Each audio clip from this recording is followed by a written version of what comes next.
थुंग थुंग एक भोले दिल का इंसान था, लेकिन उसकी सबसे बड़ी परेशानी थी उसका बड़ा सा गोल मटोल पेट। क्योंकि जब भी वह बाहर निकलता लोग उसकी तोंद का मजाक उड़ाते थे। लेकिन इससे भी बुरा तब लगता जब उसकी पत्नी सुमित्रा उससे कहती थी, सुनो, अपना ये सिलेंडर जैसा पेट कम कर लो, नहीं तो मैं हमेशा के लिए मायके चली जाऊंगी।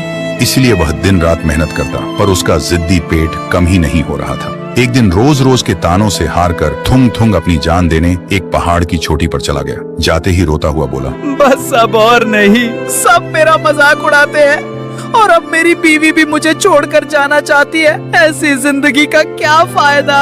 जैसे ही उसने इतना कहा वहाँ एक रोशनी हुई और उसके सामने एक रहस्यमयी बाबा प्रकट हुए। बाबा ने उसे रोकते हुए कहा, रुक जा मूर्ख, जिंदगी बहुत कीमती है, तेरी परेशानी का हल मेरे पास है।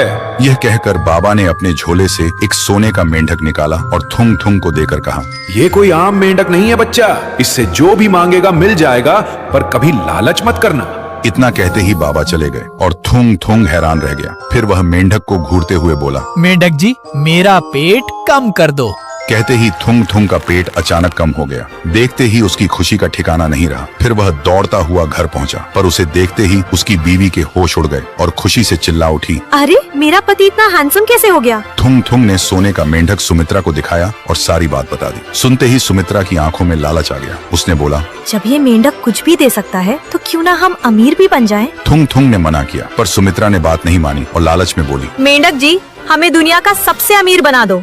हमारे घर के हर कोने में बस सोना ही सोना हो। लेकिन इस बार कुछ भी चमत्कार नहीं हुआ। सुमित्रा को लगा थुंग थुंग ने उसे बेवकूफ बनाया है, इसलिए गुस्से में रसोई की तरफ चली गई। लेकिन जैसे ही उसने पानी के गिलास को छुआ वह ठोस सोने का बन गया। यह देखते ही सुमित्रा की आंखें चमक उठी। फिर उसने रोटी को छुआ, वह भी सोने की बन गई। सुमित्रा खुशी से झूम उठी। उसे लगने लगा कि अब वह सोने की देवी बन चुकी है। लेकिन उस दिन के बाद से थुंग थुंग की जिंदगी नरक बन गई। अब घर का सारा काम उसे ही करना पड़ता था, ऊपर से बीवी को भी अपने हाथों से खाना खिलाना पड़ता था और सुमित्रा बस महारानी बनकर आराम से लेटी रहती। फिर एक दिन थक हार कर थुंग थुंग सुमित्रा को खाना खिला रहा था। तभी अचानक वहाँ एक बड़ा सा चूहा आ गया। चूहे को देखते ही सुमित्रा जोर से चीखने लगी और घबराहट में थुंग थुंग को पकड़ लिया। लेकिन जैसे ही उसने थुंग थुंग को छुआ, थुंग थुंग भी एक ठोस सोने की मूर्ति में बदल गया। ये देखते ही सुमित्रा के होश उड़ गए। फिर वह मूर्ति से लिपटकर जोर जोर से रोने लगी। मुझे माफ कर दो मेंढक जी, मुझे ऐसी अमीरी नहीं चाहिए।